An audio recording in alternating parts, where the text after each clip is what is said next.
OJL atau on the job learning pada PAUD inti, dan mengharuskan saya sebagai PAUD mitra yang ketiga untuk melaksanakan peningkatan mutu GTK pada PAUD inti, dalam hal ini PAUD Rantai Kasih Rumah 3 di bawah pimpinan Pendeta Aldamuar.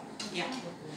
Selama orientasi ini, menurut jadwal yang kami lakukan yaitu adalah seminggu, termasuk pada hari ini dan besok penutupan. Saya tidak menampilkan di sini, tetapi hari pertama kami datang, yaitu tanggal 11 Oktober, kami mengikuti orientasi pada PAUD Rantai Kasih. Dilanjutkan dengan pembelajaran manajemen dan kewirausahaan.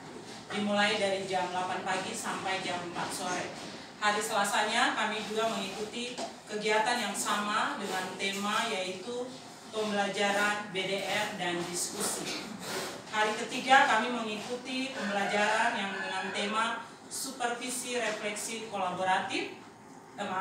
Hari ketiga kami mengikuti pelajaran tentang pembuatan RPPM dan RPPH, dan hari keempat kemarin kami belajar tentang supervisi refleksi kolaboratif.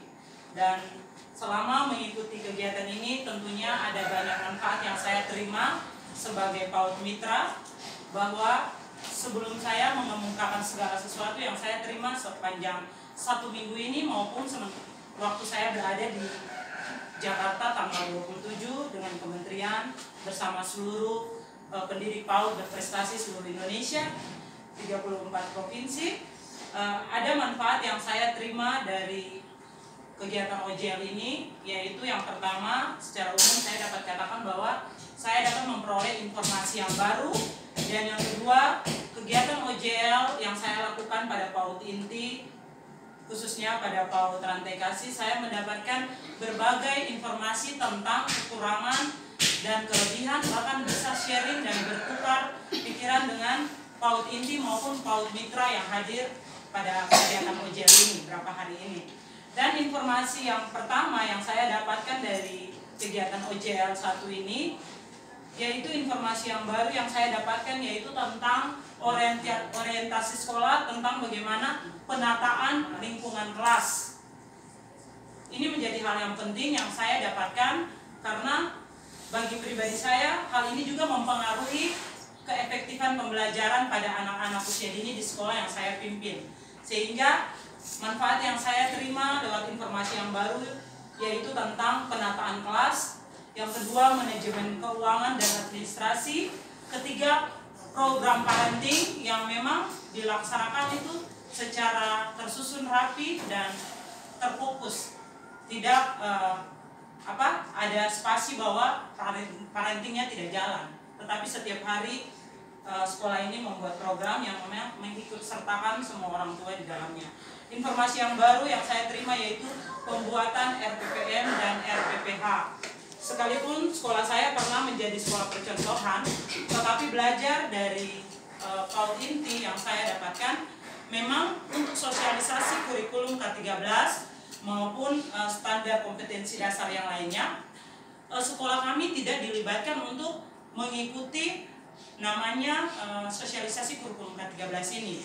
Sehingga pada waktu pembuat RPPM dan RPPH ataupun tema-tema dalam pelajaran di sekolah, saya bersama teman-teman guru di sekolah saya lebih banyak belajar secara otodidak dengan download peraturan-peraturan terbaru. Toh itu pun pada waktu mengikuti kegiatan ini masih banyak hal yang kurang dan salah.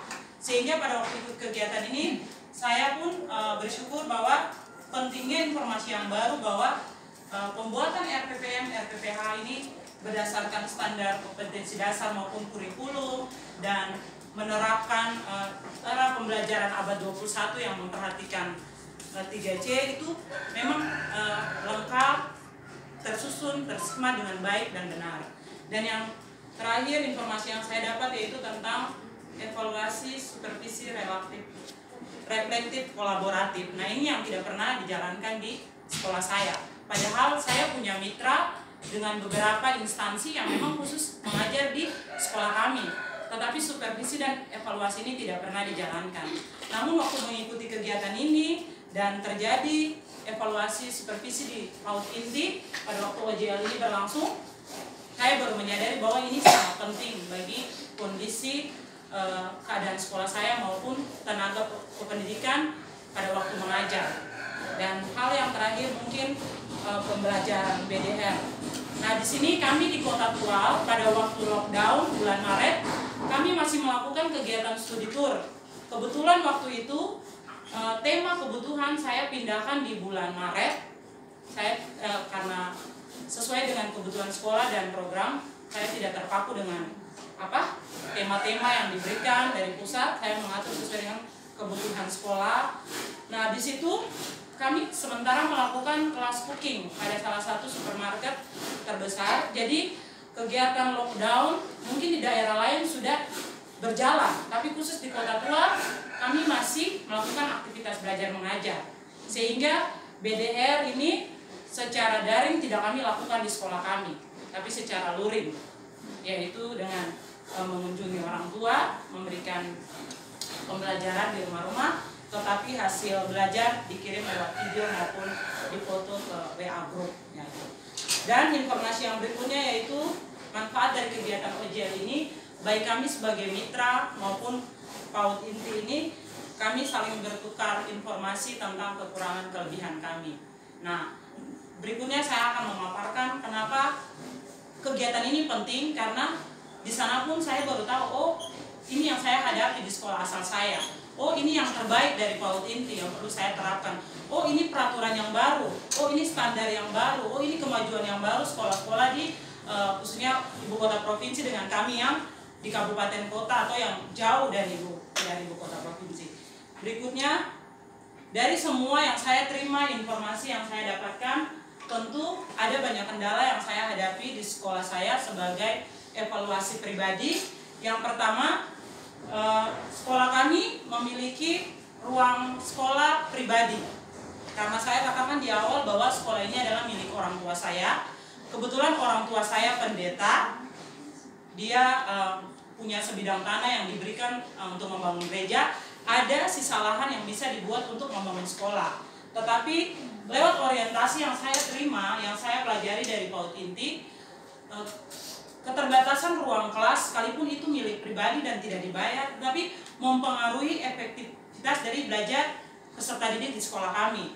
Jadi pada waktu kami belajar terpaku dengan tempat duduk dan sebagainya, ada kegiatan di mana anak-anak harus berperan aktif menggerakkan fisik motorik, dan seringkali ruangan itu harus kami setting, menyusun, memindahkan kursi, dan seringkali time waktu dari kegiatan awal inti sampai penutup seringkali tidak maksimal karena memindahkan kursi, mengatur, apalagi ada kegiatan namanya main peran atau sentra peran.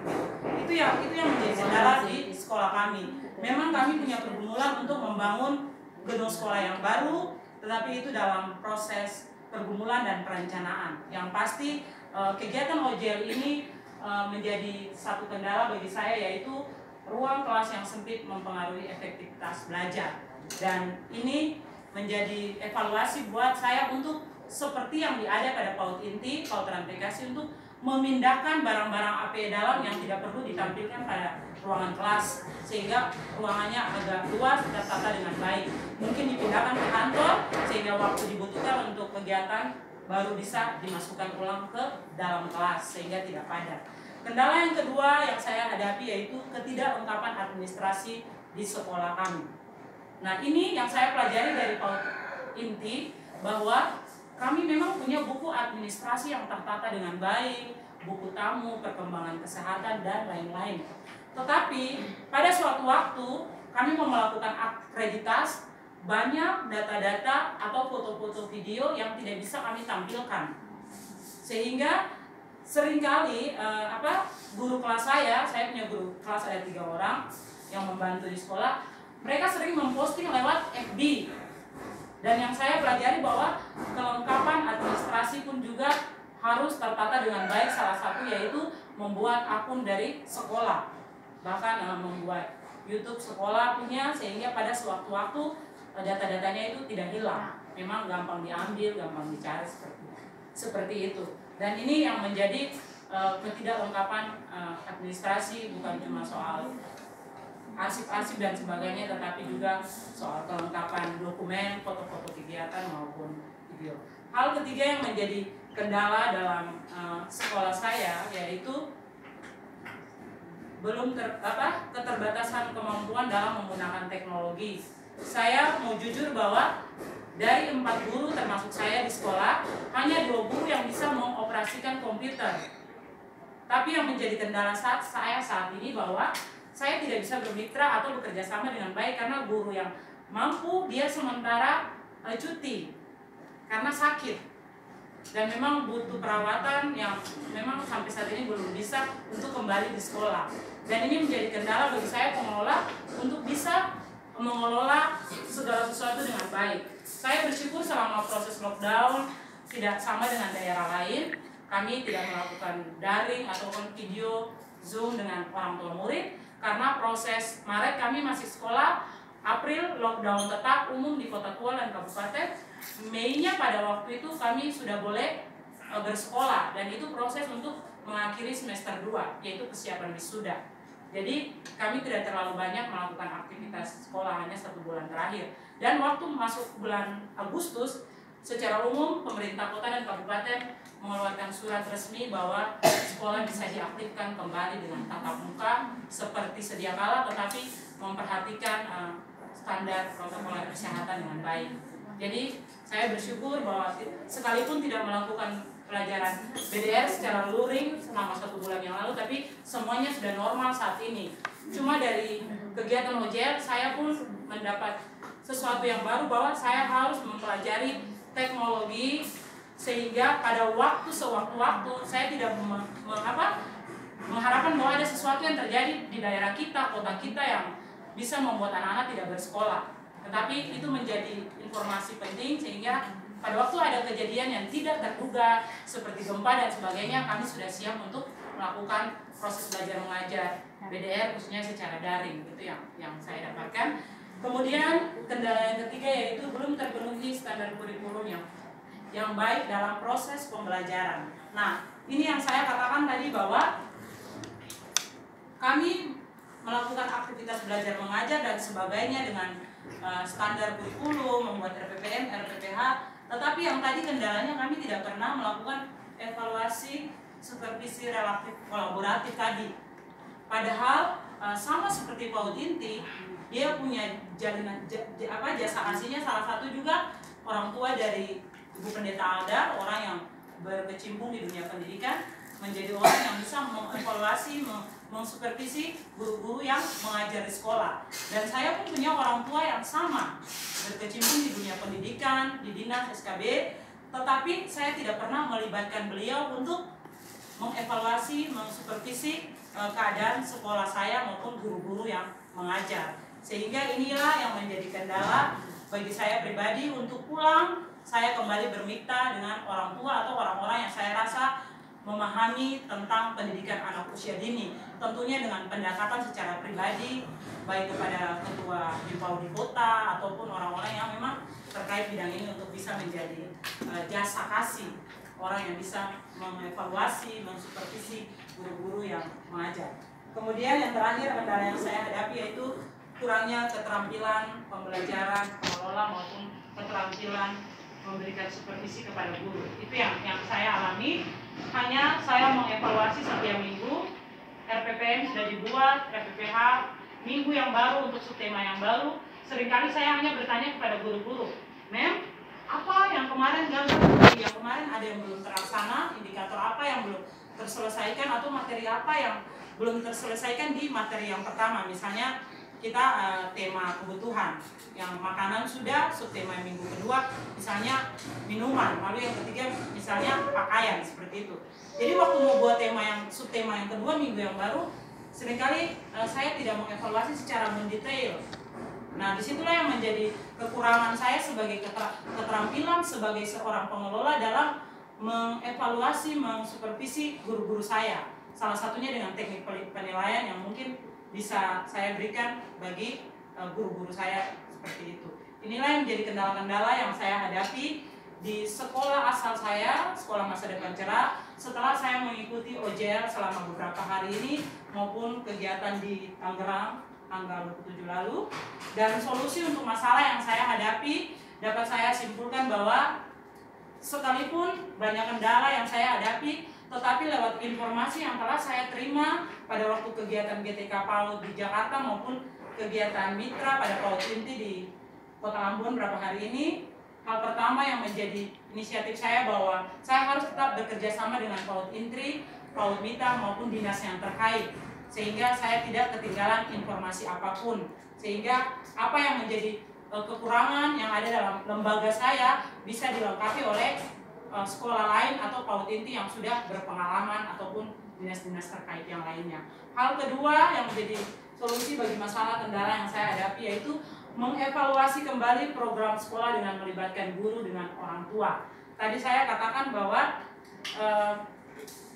belajar di PAUD Inti ada satu keunggulan yaitu tentang jalinan jasa kasih yang menghadirkan orang tua ataupun pihak-pihak yang bisa bekerja sama dalam memberikan pembelajaran bagi anak-anak didik. Nah, di sini ini yang akan saya rubah kembali di sekolah saya dengan mitra-mitra yang pernah saya undang untuk memberikan materi kepada anak murid saya. Sering saya sebut sebagai mitra. Jadi biasanya kalau tema kendaraan kita belajar peraturan lalu lintas, setelah satu tema berakhir, saya membawa anak-anak studi tour di Taman Lantas Polres Maluku Tenggara. Nah, itu yang jadi pengajarnya langsung dari Pak Polisi Lalu Lintas. Tapi seringkali tidak saya melakukan evaluasi ataupun supervisi bersama. Nah, mungkin ini yang perlu jadi solusi buat saya untuk mengevaluasi semua program sehingga tertata dengan baik.